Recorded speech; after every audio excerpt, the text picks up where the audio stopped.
Good evening, Instagram. We are checking in Facebook right now. We live on Facebook too. Good evening, Instagram. Good evening, Facebook, or afternoon, depending on where you're checking in from on the planet.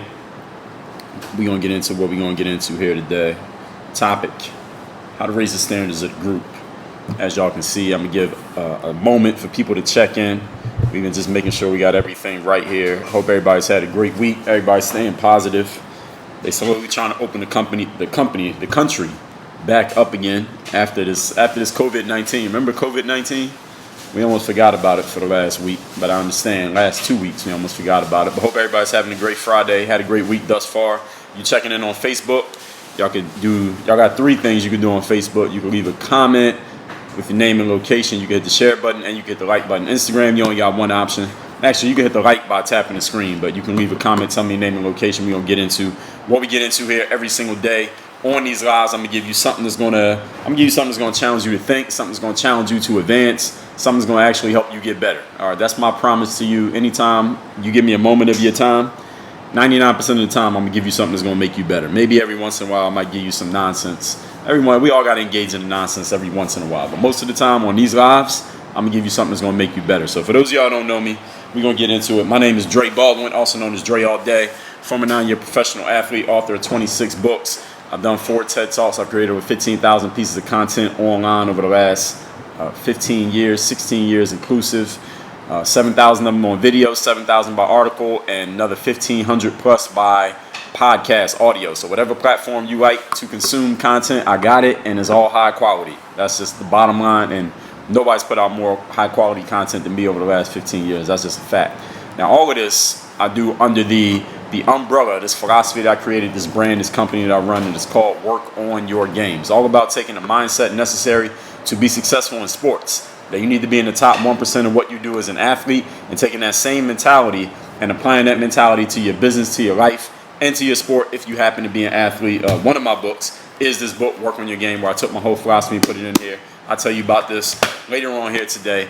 And Work on Your Game is for 3 types of people. Number 1, you want more game and more skill. Number 2, you want to get better at performing and showing your game. And number 3, you want to get more recognition and attention for your game. So if you have one of those 3 challenges right now, then everything that I talk about is going to be for you. Today, we're talking about stepping up your skill and your performance and something that's going to get you recognized. Actually, you're already being recognized. Topic here today is how to raise the standards of a group. Now, you can apply this principle to any group you're a part of. You could apply it to a larger group like everybody from your city. You could apply it to a group like your whole religion. You can apply it to a sports team that you're on. You can apply it to your family. You could apply it to just being, if it's just 2 people, if it's you and somebody else, you can apply the principles that I'm going to share here today, this entire framework. Now, I thought of this one. This one actually came from my background in sports, because I would get a lot of athletes who would reach out to me when I was putting out basketball content damn near exclusively back in the day. And athletes would come to me and say, Dre, I play on a basketball team and I work on my game. I follow your videos, this and that. But, my teammates, they're not as serious as me. They don't work on their games like me. They don't care if we win or lose the game. They just seem to not really give a damn. How can I get my teammates to care the way that I care? How can I raise up the level of the team? Or sometimes some players would ask that. It was a great question to ask. But other players would come to me and they wouldn't ask that question. They would kind of complain. They would just say, man, my teammates ain't serious. My teammates don't take the game. They don't show up to practice. They're not really working hard. They don't really care. If we lose, it doesn't matter. And then somebody said it was getting juicy from the topic about, man, ain't nothing else to talk about. We'll talk about that later. Ain't nothing to talk about. We'll get to that later. But anyway, coming from the background of sports, a lot of athletes would either complain, and a few would ask, hey, what can I do? They would ask good, progressive, forward-thinking questions. So today, what I'm going to talk about is how you can lead, but you're not sure if anybody in the group is ready to actually follow you. All right? You ever been in a group where you want to lead, you want to take people somewhere to the promised land, but you're not sure anybody in the group is as serious about success as you are? If you ever found yourself in that position, or if you anticipate some point in your future you will find yourself in that position, that's what will be discussed here today. So point number 1, the topic again is how to raise group standards. If you want to raise the standards of any group you are a part of, the first step is you got to raise your own standards. If you want people around you to step their game up, and this is what I tell people anytime they ask me about leadership, because people would ask me, well, Dre, how can I lead my sports team? How can I lead my friends. People say, I've been reading your books, Dre, and getting better and in this personal development thing, but my friends are not as serious about it. They're not really trying to get better like that. How can I motivate them? How can I inspire them to want to do the same thing I'm doing, to get on this wave that I'm on, Dre? How do I do it? What do I say to them? What do I say? They would say to me, Dre, I've been saying things to them, but they're not really listening. They're not taking me serious. Dre, can you tell me the exact words? What's the exact verbiage I should use so I can motivate them to be serious about their lives the way I'm serious about my life? And I would say to them, well, first of all, you're asking the wrong question. You cannot make somebody want to change, especially, first of all, you can't make somebody want to change, period.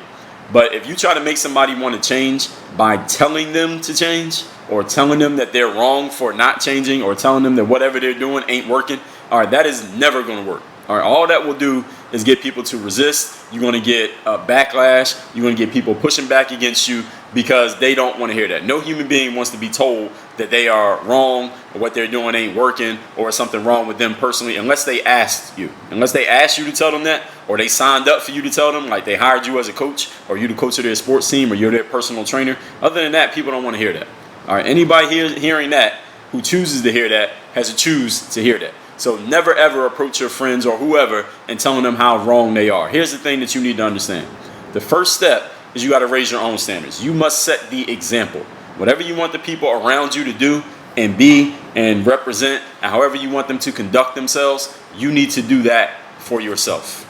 All right, that's the first step in any time you want to raise the standards of any group. And I'll talk about in my book, Work on Your Game, and I'll talk about a little bit in this book here, Mirror Motivation. I'll tell you how you can get this free later on. But in this book, I talk about this. The principle is called the be, do, and have principle. Everybody in life knows the things that they want, or at least you got a vague idea. The results, the outcomes you want in your life. The step behind that, everybody understands. Most logical people understand in order to get things in life, you got to do something, right? You can't get something for nothing. So to have what you want to make a lot of money, you want a nice car, you want to meet a nice girl or a nice guy that you can spend your life with, there's some actions that you're going to have to take. So everyone understands to have these results, I got to do something. And this is what most people do in life. They decide what they want, or maybe they just start doing stuff, and while they're doing it, they start deciding what they want. And everyone in life usually just goes back and forth between these two. I do these things because I'm trying to get this result. Then maybe you get some of the result, maybe you get all of it, then you get another thing you want. Then you do more stuff. And everyone in life goes between doing things and having results or not having results. The challenge with this is look around their life. Any of you ever worked really hard? Put a ton of time into something that was going on, and something that you had going on, and you just didn't get the results. You didn't get the kind of return on investment based on the time that you put in. You ever been through that? I'm sure everybody here has been through that at some point in life. Have you ever known anybody who seems to be always working hard, always grinding, but whatever outcome they claim that they want, if you know what they want, they don't have it. They may not even be close to it, even though they're working super duper hard all the time. This is because there's a step before all that, and that's who you're going to be as a person. Who you're being as a person starts with the way that you think, then it affects the actions that you take, and then it changes the results that you get. A lot of people never think about the being part. They start with the doing. So this is why athletes will come to me and say, Dre, well, how am I supposed to motivate my team? How am I supposed to inspire the people around me? Well, first of all, you got to motivate and inspire yourself and carry yourself with a certain energy. When you do that, you don't have to worry about motivating and inspiring your team, because they will see you. They will feel your energy because you're around every day, right? And then they'll start following you by default. Understand that being a leader means people follow you voluntarily because they want to. Being a boss is when people follow you because they have to. Being a leader is they follow you because they want to. Now, you could be the boss and be a leader, but sometimes somebody is a boss and they're not a leader at all.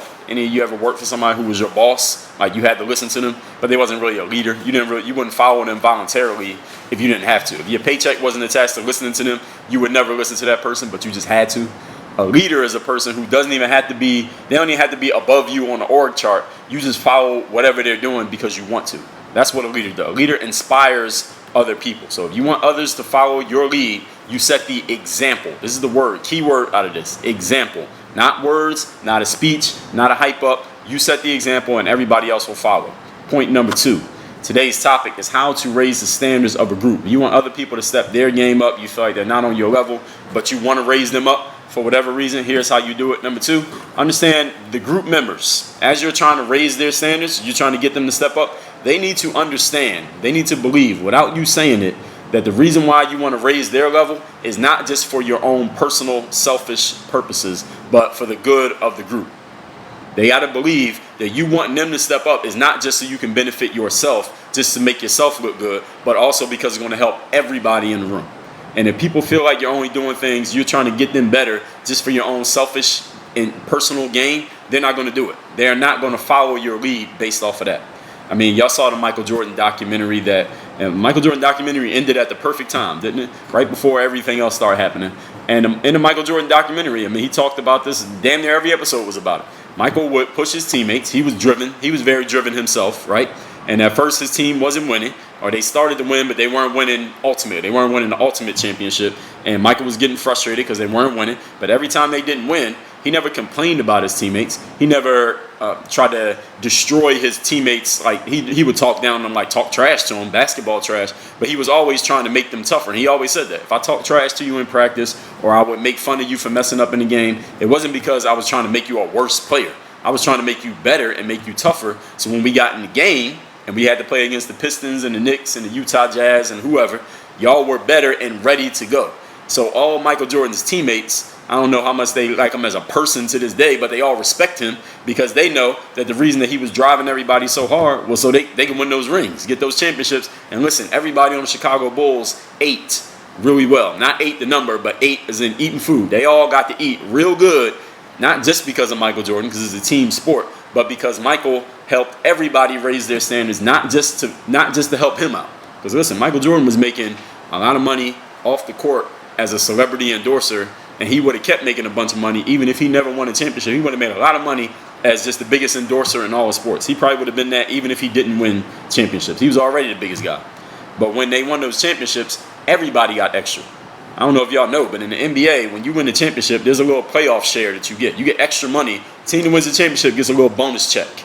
Y'all might think athletes make a lot. The team that wins the championship gets more. They get a bonus check for that. You get a bonus check for making all-star championship rings. I mean, you got to imagine, those guys who won championships, they get to do interviews. They are celebrities in their little hometowns, wherever they come from, for the rest of their lives because they won those championships playing for the Chicago Bulls. So y'all got to understand, this Michael Jordan's example is a great illustrator of this second point. People need to know that what you're doing is for everybody and not just for you. And they need to feel it, not hear it. Okay? Feel it and not hear it. It's not you saying that you're trying to help the team. It's them feeling that everything you're doing is for the greater good of the team. And speaking of basketball, sometimes I see players who don't make something like the All-Star game. They don't make All-Star, or they don't make maybe an All-NBA team, or they don't get the MVP award. I remember a couple of years ago when, it was last year, when James Harden didn't win the MVP. And in the interview shortly after that, he was talking about, well, it was some kind of narrative that kept him from winning the MVP. And the thing that struck me when I heard that was like, dude, like, what about winning the championship? You win the championship, ain't no votes. Think about an MVP and an All-Star game and All-NBA and whatever other trophies, those are all based on people's opinions. So if people's opinions ain't with you, then you might not win. So James Harden might have been right. He said the narrative was against him. I don't know if it was so much against him as it was for the other guy. But the whole point is, there's only one outcome in sports that's not based on opinions, guaranteed, and that's whoever wins the championship. The championship is based on the scoreboard, and that's based on what you do on the court. So it don't matter what somebody thinks about you, their opinion of you. If you do your thing, everybody can hate you, but they still got to give you that trophy. And that would have helped the whole team, and then he wouldn't have to worry about an MVP because he could say, well, you got the MVP, I got the championship. The same thing Michael Jordan said. When Barkley got it, he did it. When Karl Malone got it, he did it. And it was all, everybody ate off that. So this is the exact point that I'm making, and one of the things that I put out the episode today on my podcast. For those of you who don't know, I got a show called Work on Your Game. Not this one, but a show called Work on Your Game on all the podcasting apps. I call it a masterclass, but y'all can call it a podcast. Some of y'all call it a podcast. It comes out Apple Podcasts, Spotify, SoundCloud, all those every day. It's called Work on Your Game. Today's episode was about some things that people didn't quite catch from Michael Jordan's documentary that you should have caught. But anyway, people got to know everything that you're doing is to help the team and not just to help you. You got to be about winning for the whole group, not just winning for you. Kobe Bryant, another story. Rest in peace to Kobe. When Dwight Howard got traded to the Lakers, not this time when he was on the Lakers, but the first time he went to the Lakers, back when Dwight was still pretty close to a superstar in the NBA, he had a back injury. And the story was he called Kobe when he got traded to the Lakers, And he let Kobe know, because he was excited to team up with Kobe. He let Kobe know, like, yo, my back is about 80% right now. It was in the off season. And he was just letting Kobe know that. He just wanted to give Kobe an update so they can get together and do what they need to do. And Kobe's response was, all right, I need you at 100% because we're trying to win the championship. And he just ended the conversation, according to the story. Now, I didn't hear the phone conversation. According to the story, Kobe said, all right, we need you at 100% because we're trying to win the championship. Bye. And he hung up the phone. And that was the whole conversation. And the whole point is, not that Kobe was trying to be a jerk, but the whole thing was, look, we're trying to win a ring here. So you part of this, I'm part of this, but this is the program. It ain't what percentage you are. It ain't what kind of stats or what kind of trophies. It's one trophy, one outcome. Let's win this championship. Let's team. Point number 3. Today's topic is how to raise the standards of a group, any group that you happen to be a part of. How can you personally raise the standards? Third thing you got to do is you got to make it uncomfortable for the weaklings. You got to make it uncomfortable for the people who do not belong in the group to keep being there. Michael Jordan, another example of this. Kobe, you could say, is another example of this. I would say Michael is probably the more ultimate example because he was doing it. He did it to a level that I haven't ever heard of anybody else doing it. Michael Wood, Horace Grant, I once heard him say this. It wasn't in the doc, but in something else I heard Horace Grant say. He said, Michael Jordan will ride you. He will get on you, your own teammate. He'll get on you and talk trash to you and ridicule you and just push you and push you and push you. He'll just get all over you. And Horace Grant said, if you allow him to get in your head, he will just ride you out of the NBA. He will ride you out of your whole career in basketball if you allow him to do that. But the whole point was, as Mike explained in the documentary himself, I was doing that to find out how tough guys were, and to make them tougher for when we had to go up against the other team, and they would be even nastier to you. So I was trying to be so nasty to them in practice that nobody on the other teams in the games could be any worse to them than I was. The whole point was to toughen them up, and anybody who couldn't take it, they ended up not on the team. So there's a lot of players who were on the Bulls before they won the championship, teamed up with Mike, who weren't there when they started winning rings because they just couldn't deal with mentally the way Mike was pushing them. None of them could play like Mike, but he didn't need them. He knew nobody could play like him. He needed them to get where he was at mentally, and he made it uncomfortable for the people who didn't belong there. Any of you who works at a company or any of you who owns a company and you have people who work for you, this is something that when they talk about company culture, when they talk about the culture of an organization, that's what this is about.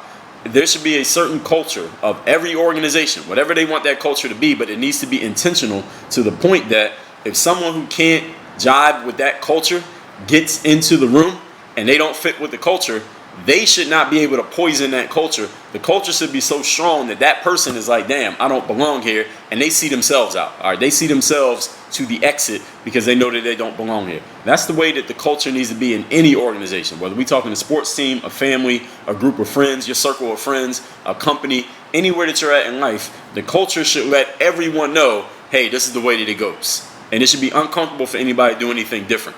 I'll give y'all an example. One time I was out in Silicon Valley, out near like Stanford, Atherton. What's those other cities out there? I can't remember the name of the cities. But anyway, I was out in Mountain View. I was out there, like where Google and Facebook and LinkedIn, all these companies had their campuses. I remember I was walking around the campuses, driving in the streets. And I mean, there's one thing that struck me about it. Any of you who's never been to that area, is this was the cleanest neighborhoods I've ever seen in my life. I've never seen neighborhoods so damn clean.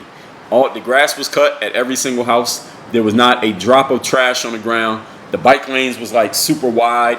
It was just super clean.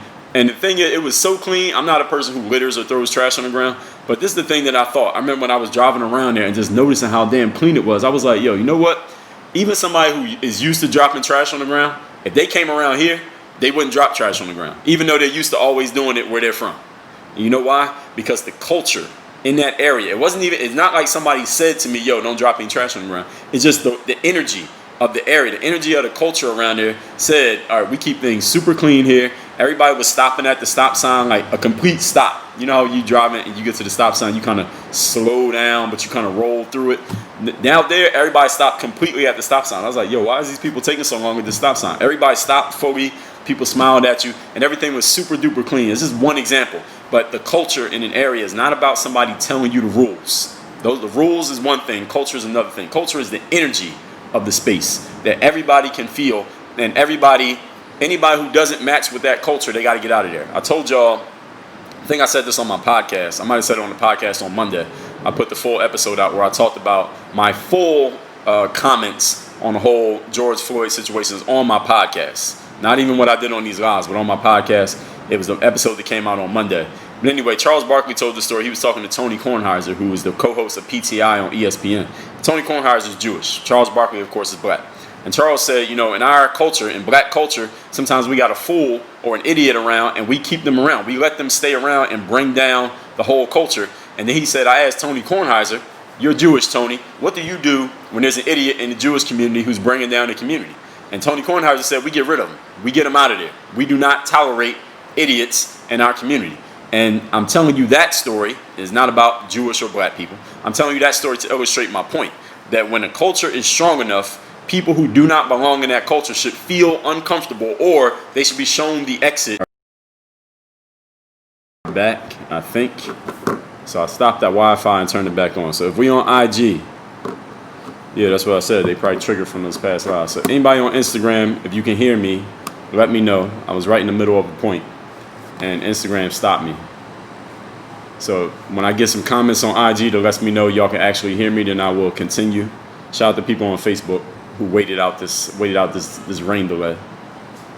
If you on IG and you can hear me talking right now, let me know that the live is back on, and I will continue. We're on the middle of point number 3. The topic is how to raise group standards.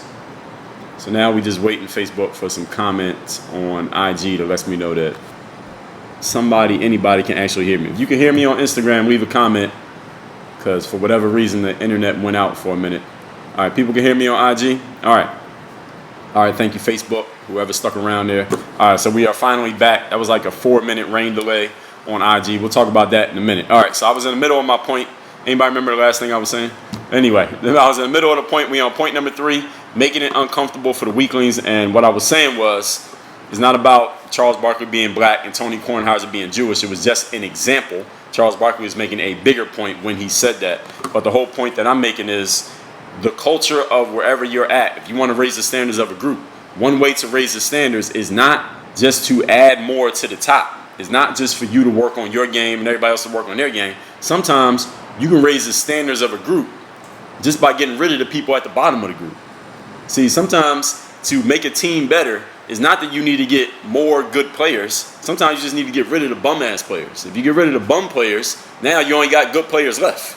If you got 5 good players and 5 trash players, and you get rid of all the trash players, now you got 5 good players. Now all you need to do is find 5 players who are similar to them, and you're good. You only have to get better. You just got to find 5 people who are on that level, and the average of the group goes up. And y'all know the whole concept of the law of association. If you don't, concept says you become the average of the people you spend the most time with. It doesn't have to be 5 people. It could be any number of people. It could be 2. It could be 2,000. Whoever you spend time around, that is who you become. So if you want to raise the standards of a group, one thing you need to think about, yes, make yourself better. Yes, set the example. Yes, work on your game. At the same time, look at the weakest links in your chain. Everybody's heard the saying that a chain is only as strong as its weakest link, right? A team is only as good as its weakest member. So why don't you find out who are the weakest members of your team and get rid of them? Sometimes you can help the weak people and pull them up, but sometimes weak people just need to be eliminated because you don't got the time to be working with them. You just need to get rid of them and you need to move on.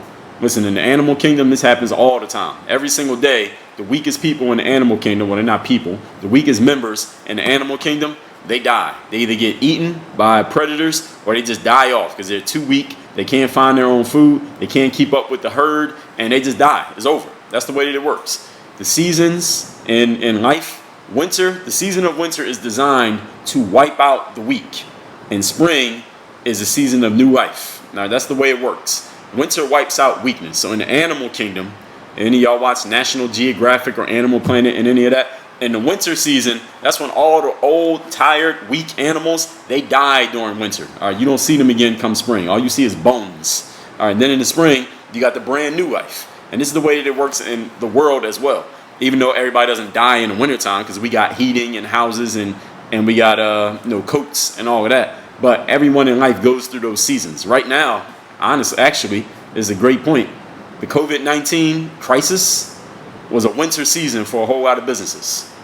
It was a cold, bitter winter for a whole lot of businesses, this COVID-19 thing. It ain't over yet. A whole lot of businesses still ain't open. We talking half of March, all of April, all of May. It's about to be 3 full months of this that some people haven't been able to do any business, but they still got bills. They still got business operating fees. They still got a staff they're supposed to pay. They got inventory that they got to do something with. This is a cold winter for a whole lot of businesses. This is the winter season, and a lot of businesses that closed down because of COVID-19, listen, they're going to be closed down, period. They're not coming back. And there's some people who ain't coming back. All right, there's some concepts that ain't coming back. That was the winter season wiping out the weaklings. This is just a metaphor for the way that it works in life. So anytime, and I heard James Altucher say that crisis just speeds things up. Winter season just speeds up what was already going to happen. See, somebody who was weak and hanging on by a thread, when the winter season hits, all right, now they just die off. All right, they would have lasted maybe 3 months had it stayed summer, but they die in 3 days because it turned winter. So if you want to have people step it up, you got to get rid of people who do not belong where they're supposed to be. I'll tell you one more story. Yeah, it's going to be a cold summer too. You're absolutely right. I'll tell you one more story. There was this high school coach in Philly by the name of Bill Ellerby. He used to coach this Simon Gratz High School, who was like the best high school in the city of Philadelphia when I was growing up. Rasheed Wallace played at Simon Gratz. Rasheed Wallace, for those of y'all who don't remember him, he was the #1 player in the nation when he was in high school.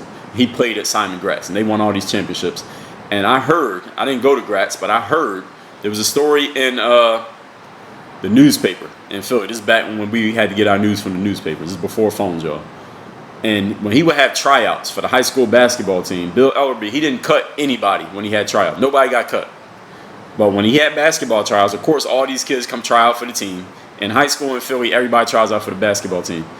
Bill Ellerby wouldn't cut anybody. This is what he would do. For the first 3 weeks of basketball practice, all they would do, all the players who showed up would do, is conditioning drills.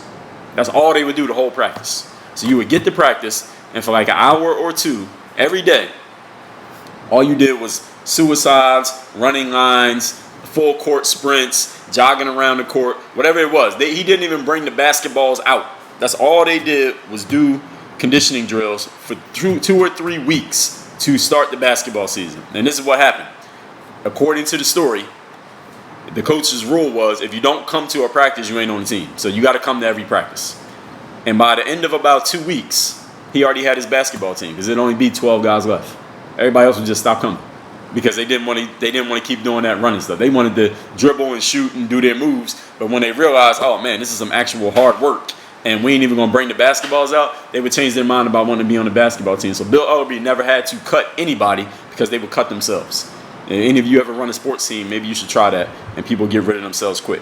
Now I told you how to go from good to great in life. You got to think of who you want to be first, then what you want to do. That's masterclass number 1178. You can get that at Work on Your Game University, workonyourgameu.com. Now, let me recap these points. The topic here today was how to raise the standards of a group, any group, business group, sports group, relationship group, family group. Number one, key first step is you got to raise your own standards. You must set the example of what you want everybody else to be. Do not preach to them. Don't yell at them. Just set the standards for what you want them to do. You do it. Point number two, the group members need to feel that raising the standards is not about you and for your personal benefit, but for the benefit of the group. Like Michael Jordan, he was pushing everybody, but not just to help himself. He was pushing everybody to help everybody, and everybody got to eat really good on the Chicago Bulls because Michael Jordan raised everybody's standards, not just his own personally.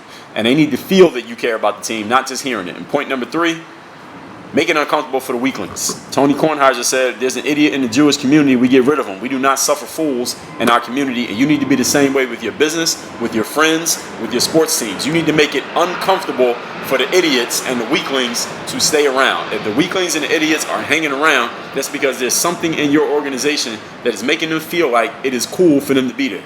You need them to feel like it's not cool to be there, that they don't belong there, and they need to be so uncomfortable that they leave. They see themselves to the exit. If you got to tell them to leave, you didn't do good enough. They need to feel like they need to leave.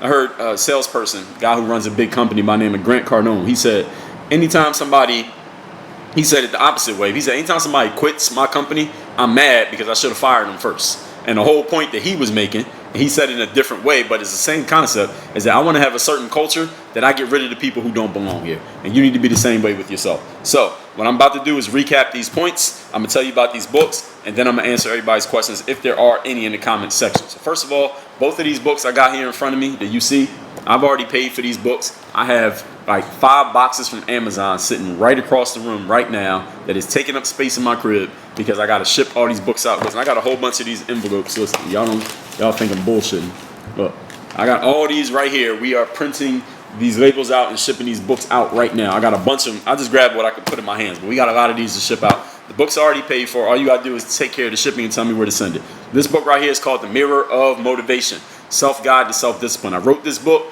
for that be-do-have principle that I talked about. When you change who you are being as a person, you step into a new version of you with a new energy that's a new being with the same actions, you will get different results. That is the way that it works in life. That is a universal principle. I didn't make it up, but I put it into words that you will understand, and I give you a framework and a strategy for making it actually work in your life. Not just something you understand, but something you know how to use. This is that in this book, The Mirror of Motivation, the Self-Guide to Self-Discipline. The book is already paid for. You want this book, just take care of the shipping. Go to mirrorofmotivation.com. Mirrorofmotivation.com. I will ship this book to anywhere you live in the world as long as you have an address. This book right here is called The Overseas Basketball Blueprint. This is for players who want to play professional basketball overseas, travel the world, get paid for it. They pay for your food. They pay for your travel. They pay for your flights. They give you a salary to play basketball. All you got to do is go on that court for 2 to 3 hours a day and show your game. Now, you got to have some game. Okay, don't just show up there with no game. If you got game and you want to get paid to play ball, go to balloverseas.com. It's a 237-page book. Even if you're from a small school, no kind of background, no prospects, no nothing, but you feel like you got the talent and you just need somebody to give you a chance, I'm going to give you your chance. Balloverseas.com, the Overseas Basketball Blueprint. The book's paid for. All you need to do is take care of the shipping. Now, let me see what we got in the comments section. If you got a question on Facebook, go ahead and post it. I think I saw some comments coming on IG, but I don't know what they were saying, so we'll see if we got any questions here. So anybody got a question, go ahead and post it in the comment section. We'll get to a couple of them. ARB, what's going on? So you did the Weekend Warrior program. That's what's up. Shout out to anybody who got those programs from Hoop Handbook. She said it was getting juicy from the topic about Floyd. Not me. I think we squeezed all the juice out of it. Ain't nothing new happening. Right now, the only thing that's happening is people just talking shit on social media, and I don't participate in that. Actually, I actually spent too much time on social media this week, but because of what happened, I give myself a pass. But I usually am not a consumer of social media. I'm a producer. Y'all see what I be doing, right? I'm not a consumer, so I don't be scrolling and looking what this person said and that person. I ain't into that shit. I scroll Twitter to get news. Twitter is like my news channel, just to see what's going on. But if you look at my Twitter profile, you'll see I only follow like 50 people. Same thing on IG. Dochi said, from countless hours of experience, you do it through action. You lead and have done successfully, people will naturally follow, right? If you get around the right people. Now, if you're leading people who don't want to do nothing, they still ain't going to do it. Yeah, if you want to lead, people will follow. Yeah, the right type of people will follow. You just got to get around the right people. That's all part of the game. Fritz Grits, what's going on? DW Paez says, I appreciate you. The last few days has been difficult. People would berate my honest solution about Floyd and the violent protests. Well, like I said in yesterday's live, right now it doesn't really benefit anybody to say anything about that because there's nothing to gain. If you say something that the crowd agrees with, then you're not adding anything to the conversation because they already said it. And if you say something that they don't agree with, then they might mutilate you and carry your body through the town square like they did Drew Brees yesterday. And then you got to apologize. So there's really nothing to gain. Unless you happen to have an opinion that is backed by, you got to have some type of cachet. Now, I got a little bit of cachet built up on this social media thing and in my brand that I could say the things that I said and people didn't destroy me because, again, I got a little bit of cachet built up that I could say it. But if people don't know you or you're famous and you ain't got no cachet in that space like Drew Brees, oh, rest in peace. They'll kill you. Cam Grilly, I appreciate you. All right, thanks everybody who said they stuck with this live when it came back on. And yes, it is going to be a cold summer. I like that song by Fabulous. Pruvian says, sounds like my coach. He's saying he's going to make someone quit. Yeah, that's the whole point. Just make him quit. He ain't got to cut nobody. If you put the right structure together, people will leave on their own, and the team will just emerge from the group if you make it uncomfortable for the losers. That's the way it works. Fritz Grits, that wasn't a Jewish leader. It was just a Jewish person. His name is Tony Kornheiser. You heard the show PTI on ESPN? Mike Wilbon and that other guy, that white guy, that's Tony Kornheiser. That's the person I was quoting. I don't think he's a Jewish leader. I think he's a sports writer. Or I don't know. Does he even write anymore? I don't know if anybody on TV writes anymore. I think they just do TV. So Mike Wilbon is the black guy. Everybody knows Mike Wilbon, right? And the other dude, that white dude, that's Tony Kornheiser. That's the person I was talking about. I admit, said you ordered the Mirror Motivation yesterday. All right, that means one of these packages right here is probably for you. So it's on its way. Trust me. I always deliver. All right, even on Sundays. I ain't Karl Malone. I deliver every day of the week. Somebody said that I blocked somebody on IG. How would you even know if I blocked somebody? Why are you asking that question? All right, so these two books, mirrormotivation.com, get the self-guide, the self-discipline, Overseas Basketball Blueprint, balloverseas.com. This book right here is called Work on Your Game. I mentioned this at the beginning. This is where I took my whole philosophy and I put the best 250 pages of my philosophy together right here. So if you want to know the most concentrated, important parts of this whole work on your game philosophy, every day I'm giving y'all a different framework. So if I gave you all the frameworks in one book, the book would be 10 million pages. I made 250-page book right here. There's a hardcover book, Work on Your Game. You can get this at workonyourgamebook.com, where I give you the entire 4-part framework that makes up the Work on Your Game philosophy of discipline, confidence, mental toughness, personal initiative. But it's not just about mindset. We talk about the interpersonal game. We talk about making things happen. We talk about mentorship. We talk about the business world. I tell you some examples from the sports world and a bunch of examples not from my life, but from other people's lives as well, so you understand how to work on your game. If you need to develop skill, or you need to perform better, or you need to get attention to yourself, this book will tell you how to do all three, because I needed to do all three. And that's how I got from where I was to where I went to in basketball, how I got from where I was to where I'm at in the business world, and how I'm going to get to where I'm going. All in this book right here, workonyourgamebook.com. Question we got here, Brandon says, good topic. It's hard in relationships not trying to get your partner to change. If they get complacent, guess you got to leave if they don't get on your level. Not necessarily you got to leave them if they don't get on your level. I mean, at a certain point maybe, but what you can do, first of all, you got to set the example. And another thing you can do is you also got to let people be who they are as a person. If people feel like you're trying to change them, they're going to resist. That's just the way it works. Don't try to change somebody, because they will push back. That's just the way human beings are. If somebody tried to change you, you will push back. And you might be a great guy, but if somebody's trying to change you, you're going to push back against whatever they're trying to do. It's just human nature. So anyway, mirrormotivation.com, balloverseas.com. I do these lives every single day, 5:15 p.m. Eastern, everybody. We get back to the evergreen topics. Unless something new happens in the whole George Floyd situation, the next thing that needs to happen is the court case. And it could be months before these cops go to court and the actual trial happens. So it could be a long time before that even happens. But anybody saying shit on social media, I'm not getting involved in that. It's not a good use of my time. Time is the most important asset we got. So I used enough time on social media this week. We back to business. We back to the main business here, which is work on your game, not hashtags and whatever people saying on social media. I ain't in that business. Anybody who wants to be in it, all good, but that ain't for me. Everybody, we will be live tomorrow working on our games. Let's get to it. If you ain't get these books, get them. We out of here. Dre all day.